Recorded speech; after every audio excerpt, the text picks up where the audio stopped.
Con nosotros está Cristóbal Rodríguez, abogado constitucionalista, distinguido abogado constitucionalista, está con nosotros. Buenos días, Cristóbal. Muy buenos días, Julio. Buenos días a todos en cabina y a la gente que escucha este programa. Un placer, como siempre, estar aquí. Lo primero es, Cristóbal, con relación a este acontecimiento que ha estremecido el país este fin de semana, la muerte de esta joven arquitecta. ¿Qué reflexión? Simple, yo lo acabo de reiterar en mi cuenta de Twitter. El problema del discurso de la reforma policial es que parte del supuesto de que es un órgano reformable. La Policía Nacional es irreformable. Este país tiene que empezar un proceso gradual de desmonte sistemático de la Policía Nacional. Y en el Palacio Nacional en algún momento habrá que construir un parque de atracciones infantiles como indicio del cambio estructural en los patrones culturales sobre los que se consolidó la Policía Nacional desde su formación. Es decir, es una estructura militarmente, culturalmente militar. Fue diseñada para perseguir. Total, militar represiva. Total. Represiva también. Es decir, aquí lo que pasó el fin de semana con la arquitecta es un pico dentro de una cosa que es una conducta cotidiana de la Policía Nacional. O sea, el pico anterior fue los pastores en la autopista Duarte. Cada cierto tiempo hay picos, pero eso pasa todos los días. Todos los días. Pero y lo que vemos en Estados Unidos, entonces, Cristóbal, como el caso de Floyd en Minnesota, o el caso de Baltimore, o el caso del muchacho en Miami. O sea, ¿no son también comportamientos excesivos de las policías, brutalidades? Sí, lo que pasa es que en Estados Unidos, y tú lo sabes bien, hay un componente racial. Hay un componente racial documentado hasta más no poder. Hay un componente ellos tienen ese problema. De brutalidad policial. Total. Y aquí no es brutalidad policial también. Claro que sí. Es lo mismo. Pero no componente racial. Hay manifestaciones que son, por supuesto, comunes. Lo que digo yo. Entonces, ¿por qué tú dices que el modelo policial, con el que yo estoy de acuerdo, pero quisiera ver tus diagnósticos, ¿por qué tú dices que el modelo policial nuestro es irreformable? Que tú dices que está agotado ya, que no funciona. No hay forma. No aguanta reforma. No aguanta reforma. ¿Por qué tú dices, espérate, ¿por qué tú dices eso, Cristóbal? Yo pienso que aquí tenemos que discutir lo nacional de la policía para empezar. Es decir, ¿es eficiente una estructura policial nacional con un mando central? Esa es una discusión que hay que hacer. ¿La vamos a municipalizar? Esa es una discusión. Bueno, si la localizan me voy de este país. Pero yo sí. La pastilla. Es decir, si no se cree, oye, si aquí no hay una estructura con capacidad para inspeccionar la acción de lo que pero que tú dices que te va del país en cualquier cosa yo me voy de aquí. Si la localizan. Pero si la ponen por provincia, porque no es por municipio, puede ser por provincia. Definitivamente. Es decir, aquí hay provincias donde tú mismo dices que las normas no existen en ningún lado. Lo único sobre lo que hay información fehaciente es sobre lo que ha sucedido históricamente con la policía. Sobre lo que ha sucedido efectivamente. Entonces, Cristóbal. Sí. Déjalo que termine esta idea. Completa tu idea y luego te pregunto, completa la idea. Ay, que María Elena está conectada. Sí, está conectada. Entonces, yo no estoy proponiendo la localización de la policía o policías locales. Estoy diciendo que es una discusión que tenemos que hacer. No podemos descartar ninguna posibilidad, ninguna vertiente en lo que tiene que ver con la Policía Nacional. Lo que tenemos es un aparato represor que es parte estructural del sistema de violencia y de criminalidad organizada en el país. De eso es que estoy hablando. Marilena. De eso es que estoy hablando. Y eso hay que desmontarlo. Sí. Cristóbal, aparte del hecho en sí, que como lo describes, un exceso de brutalidad, ¿qué opinión tienes sobre la forma en que la Policía Nacional manejó el caso? En la rueda de prensa de ayer y en el reporte que se entregó a la prensa dice caso resuelto. Se da como bueno y válido el testimonio del cabo que mató a la arquitecta. Sí, Mientras otras instancias, como es el caso del Ministerio Público, dicen, esto hay que investigarlo, hay que esperar el informe de INASIF, hay que ver que hubo persecución, hay que ver la forma de los disparos. Estamos hablando de un crimen voluntario. Entonces, mi pregunta, tu posición sobre la forma en que manejó la policía este caso, que lo da como resuelto con la versión del cabo, del agresor, del matador. Esa es una de las conductas típicas, tradicionales de la Policía Nacional. Cuando siempre que hay un miembro de la institución involucrado en un hecho que trasciende, porque cuando no trasciende no pasa nada, pero involucrado en un hecho que trasciende, hay la intención, siempre ha habido la intención de minimizar o de exculpar directamente a los responsables.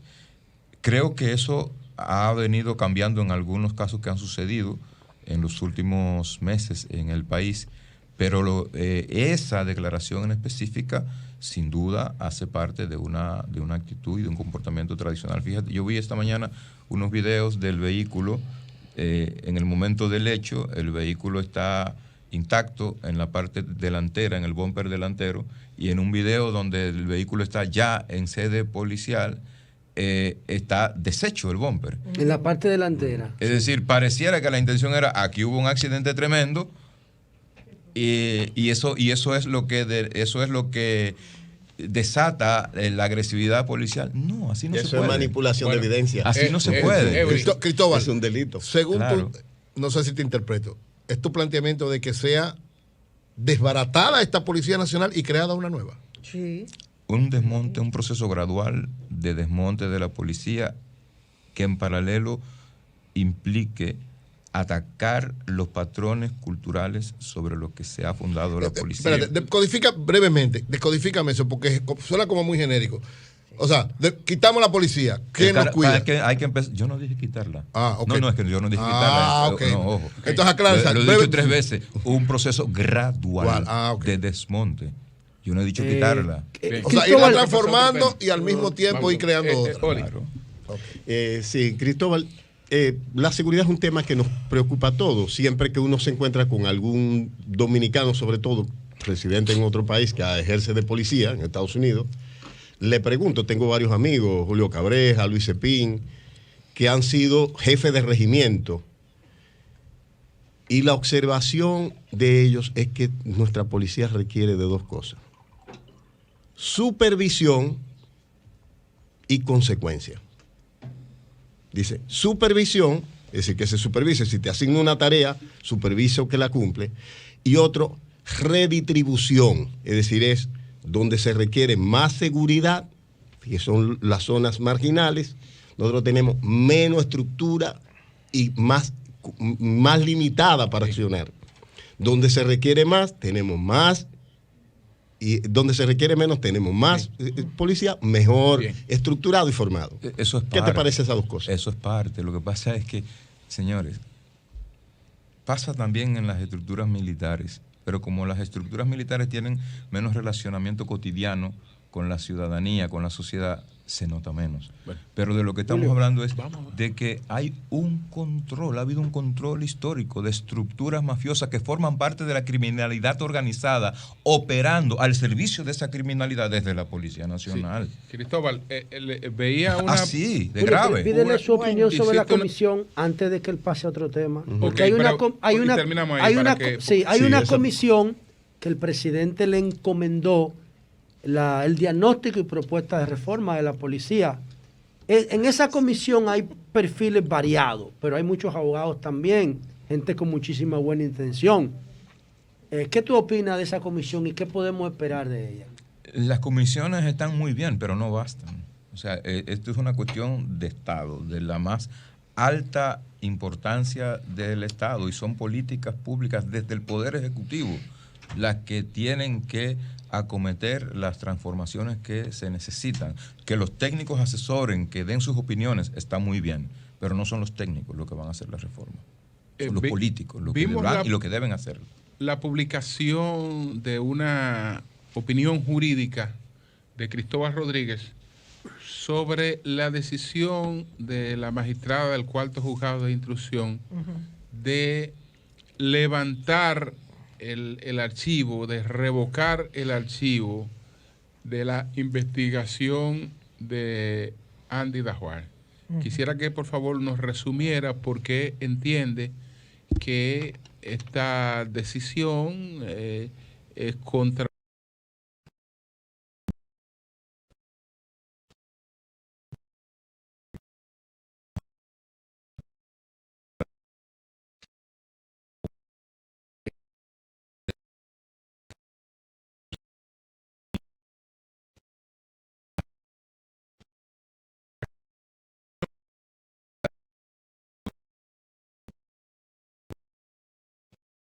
yo diga sobre este tema tiene que verse en ese contexto. Muy bien. Dicho esto, yo creo que la decisión que levantó el archivo no tiene respaldo en el ordenamiento jurídico pertinente. Y lo voy a explicar en detalle. ¿De qué se acusaba a Andy Dajuar? ¿De qué fue? ¿Cuáles son los elementos?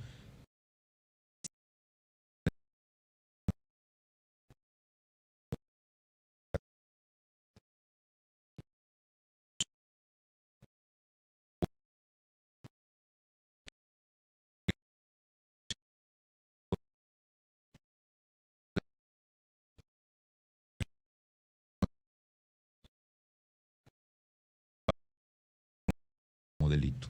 Se le acusaba de lavado de activos y se le acusaba de haber violado un tipo penal presuntamente contenido en el artículo 145 de la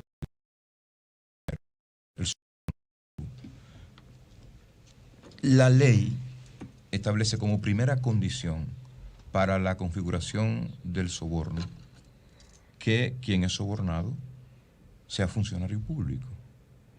Esa es la primera condición. Sin eso no hay delito de soborno. Entonces la pregunta es, ¿era el doctor Andy Dajuar funcionario público? La respuesta es que no. Y la respuesta es que no porque lo diga yo, porque la ley de función pública, que es el marco que regula y define la condición de funcionario público y el régimen de la función pública, define al funcionario público como aquel que ejerce una función en un cargo permanente de la administración pública. ¿Cuál era el cargo permanente de la administración pública en el cual Andrés Dajuar desempeñó sus funciones como asesor en el proceso de licitación de Punta Catalina? Ninguno. O sea, él no era asesor, él no era, en el proceso de asesoramiento, él no se convierte, él no está haciendo una función pública. No. Si el Estado lo contrata. No.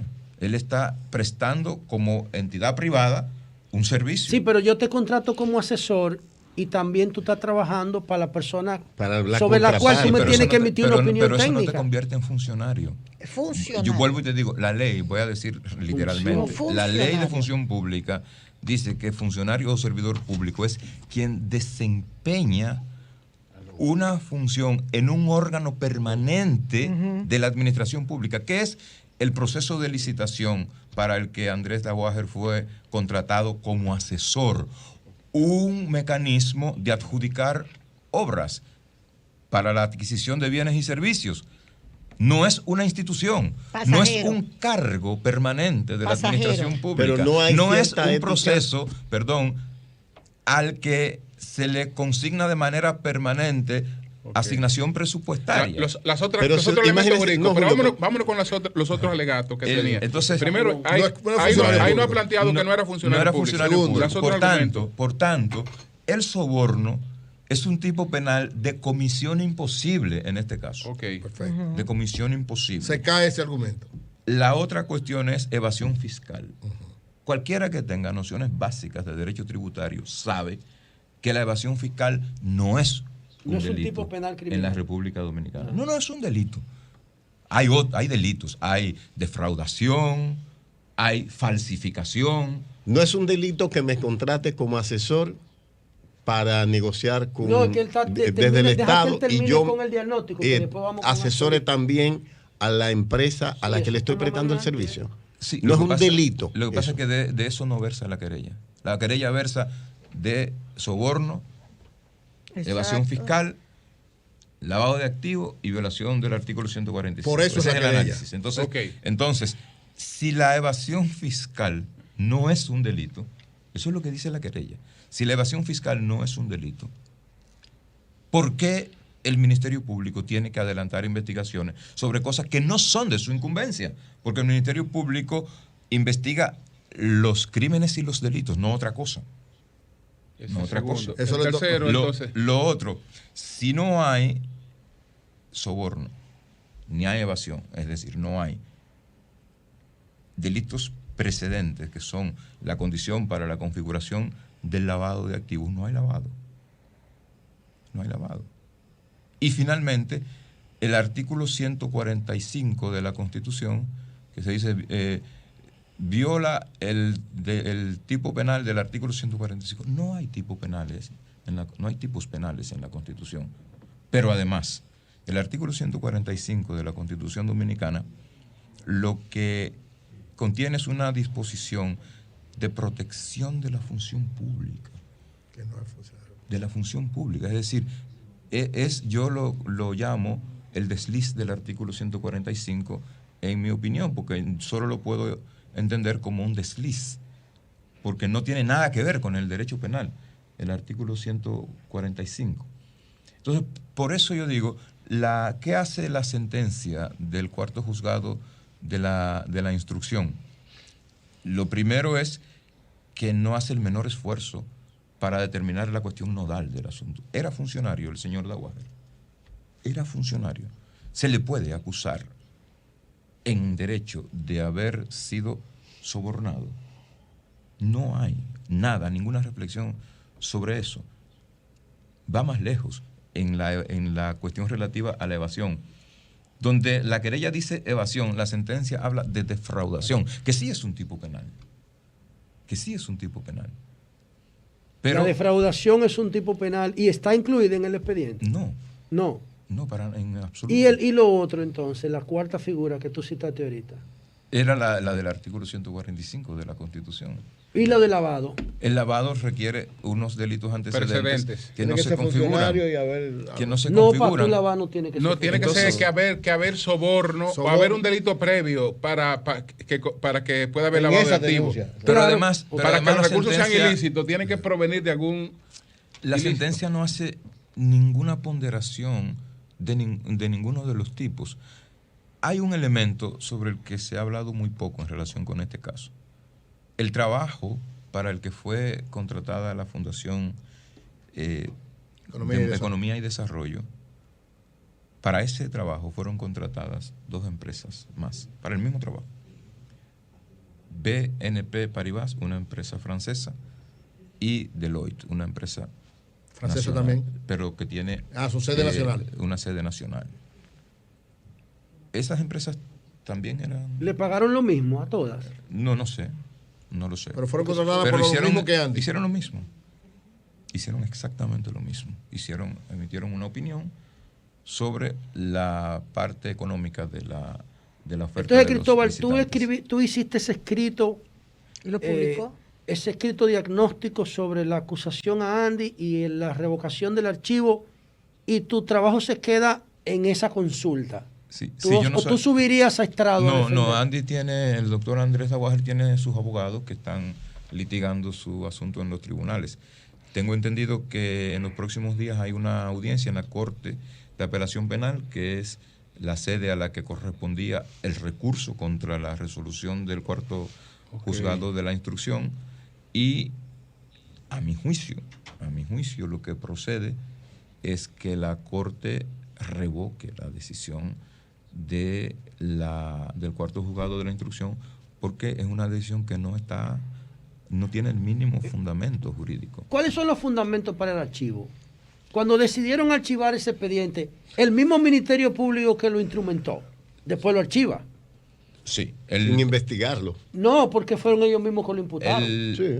Después lo archivan. ¿Cuáles fueron los fundamentos para el archivo? El Código de Procedimiento Penal, Oli, tiene un artículo, el 286, el 281, el numeral 6 de ese artículo dice literalmente que procede el archivo definitivo cuando los hechos que se le imputan a la persona contra la que se pone la querella o la denuncia notoriamente no constituyen tipos penales. Es notorio que no hay un tipo penal en la acusación de evasión, porque la evasión no es un tipo penal. Es notorio que no hay un tipo penal en la acusación sobre soborno pasivo, porque Andrés Daguajer no era funcionario y la condición primera para la configuración del tipo penal del soborno es ser funcionario. Y ya dije que ser funcionario es definir. Pero el señor Rondón no es funcionario. El señor Ángel Rondón no es funcionario, está imputado de soborno. Otro caso, Marilena. Espérate, Julio, esa pregunta interesante. Marilena. De haber sobornado. No, pero él no está perdón, pero la aclaración no, él está acusado de haber sobornado. Aquí se está acusando a Andrés Daguajer de haber recibido sobornado. Bueno, a Marilena. Es distinto, soborno pasivo. Marilena. Soborno Cristóbal, pasivo. Quisiera que explicaras el por qué recomiendas que se derogue la ley que concede 2 exoneraciones de vehículos a los legisladores en cada periodo de 4 años y cuáles son esos principios constitucionales que dices que se quebrantan con esta ley. Bueno, yo pienso que la ley que la ley es una... lo que crea es una estructura de negocio en favor de los legisladores, para decirlo claro. La ley crea una estructura de negocios en favor de los legisladores, que le permite importar vehículos exonerados de impuestos sin límite de precio y luego transferirlos después de que transcurren 2 años. Por eso se importan vehículos de altísima gama que muchos legisladores que los importan no tienen la posibilidad de adquirir. Ni siquiera lo conocen esos no tienen la posibilidad de adquirirlos, pero hacen un negocio con eso. Claro. Entonces es una estructura de negocio lo que la ley crea en beneficio de los legisladores. Eso desnaturaliza la función misma de la legislación. Violenta el artículo 39 de la Constitución que prohíbe cualquier trato privilegiado. La palabra privilegio, en su acepción etimológica más pura, lo que significa es ley privada. Privilege, ley privada. Es decir, la ley para mí, la ley que me doy para mí. En mi propio provecho. Entonces, eso está prohibido. Esa idea de la proscripción del privilegio es el fundamento de la prohibición de la legislación en beneficio propio. No se puede legislar en beneficio propio y pretender que la gente se ría y se lo tome a gracia. Entonces, ¿tú estás de acuerdo con que se elimine o que se reforme? Yo creo que podemos discutir si los legisladores deben tener facilidades de vehículos para moverse. Lo que no pueden tener es una estructura de negocio a su favor. Claro. Ahora, Sí. perdón, ya Consuelo. Sí. Cristóbal, es que las exoneraciones, yo sé, porque estuve ahí 4 años y sé cómo se mueve la vaina, pero no solamente son las de los diputados que se venden, es que eso se le da a militares, A jueces. Todo el que También lo las convierta en una estructura de exoneraciones. negocio. Yo quiero, Julio, 30 segundos para tocar Adelante. un elemento de la ley que no se ha discutido. Yo lo escribí ayer o antes de ayer en un hilo en Twitter. La ley o la práctica hace un fraude al artículo 244 de la Constitución. Wow, ¿cómo así? Porque Oigan el artículo 244 de la Constitución te dice cómo tú puedes beneficiarte de una exención o de una exoneración, o mediante un contrato aprobado por el Congreso, o mediante una ley especialmente creada para la concesión o para la exoneración. ¿Qué es lo que pasa con esta práctica? Que personas privadas son beneficiadas de una exoneración sin que se cumplan los 2 requerimientos del artículo 244 de la Constitución. Sí. ¿Entiendes? Entonces, es una cosa que por donde quiera que tú lo ves, choca de frente con la Constitución. Sí. Doctor, ¿qué usted opina de la modificación de la Constitución. Ay, papá. ¿Qué yo opino? Sí, señor. Bueno, yo lo voy a repetir, lo he dicho en otras partes. Yo creo que la Constitución del año 2010 nació necesitada de ser reformada. Nació con unos males de origen, con una serie de previsiones que nunca debieron formar parte de ella. Y esto yo no lo estoy diciendo ahora, esto se empezó a decir, y muchos más junto conmigo, en el año 2008. Cuando se empezó a discutir si era pertinente incorporar al Procurador General de la República al Consejo Nacional de la Magistratura, si era pertinente darle al Consejo Nacional de la Magistratura la facultad para evaluar a los jueces supremos.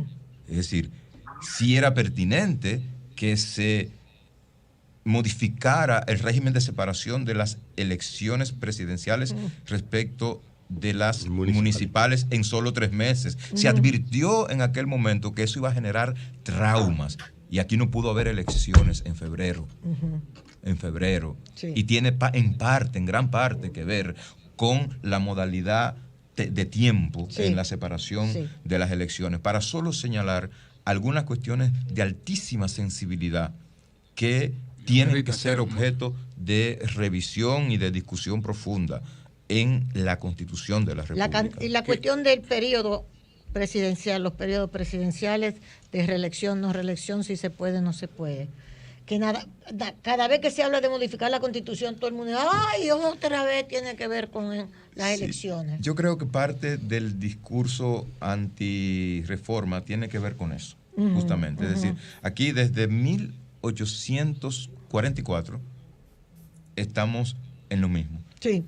Santana juró la Constitución en noviembre del 1844 y donde el artículo decía que no se podía reelegir, él logró con una reforma que se le permitiera, y donde decía que era 4 años, él logró que se le permitiera a él gobernar por 8 sin elecciones. Así empezó la cuestión. Santana era cancerígeno. 1844. Y desde entonces acá el 97% de las reformas tienen que ver con eso. Entonces, yo creo que el modelo que tenemos actual es el modelo. 2 periodos y para su casa. Por 50 años, Petro, sin que nadie lo pueda modificar. El 14 de octubre tenemos la sentencia del caso Odebrecht. ¿Qué podría pasar? ¿Qué espera Cristóbal en ese caso? Caso Odebrecht, decisión. Ay, cojollo. Bueno, yo voy a hablar primero como abogado. Yo creo que la forma en que se montó el proceso Odebrecht, y montó en sentido literal. O sea, un montaje. Montó en sentido literal. Sí, okay. Estuvo orientada a crear un proceso con un nivel de fragilidad que imposibilitara la aplicación de sanciones. Por tanto, a mí no me sorprendería una sentencia absolutoria plena. Punto y seguido. Punto y aparte. Ahora, yo creo que una sentencia absolutoria plena en las condiciones del clima de opinión pública que hay en este país es difícil. O sea, ¿pero usted cree que debería ser una sentencia? No me sorprendería. No me sorprendería porque creo o sea, que hay condiciones jurídicas para que se haga. Es lo que pienso. Okay. La opinión pública. Pero, escúchame, déjala que termine la idea. No, eso es importante. Pero punto y aparte, lo otro. Pero creo que va a ser muy cuesta arriba. Exacto. Muy cuesta arriba. Por tanto, pienso que algunos de los implicados serán condenados. Sí, claro. Okay. Oli, finalmente. Significa que el peso de la opinión pública sobre la decisión de los magistrados, o de las magistradas en este caso, pudiera hacerla obviar lo que la ley le manda, lo que le manda la norma. Yo pienso que en este país, y como en muchísimos otros, se está haciendo cada día más difícil que sobre casos de alta controversialidad pública los jueces se ciñan estrictamente a los dictados de la ley. Miércoles. Bueno, ya la ¿qué gente, pasa? Señores, ya la gente ahí no, cerramos. ya la Gracias gente- a Cristóbal ya la Rodríguez. gente no le tiene Me sacó tirria a los el aire. Muchas dictados gracias, de Cristóbal.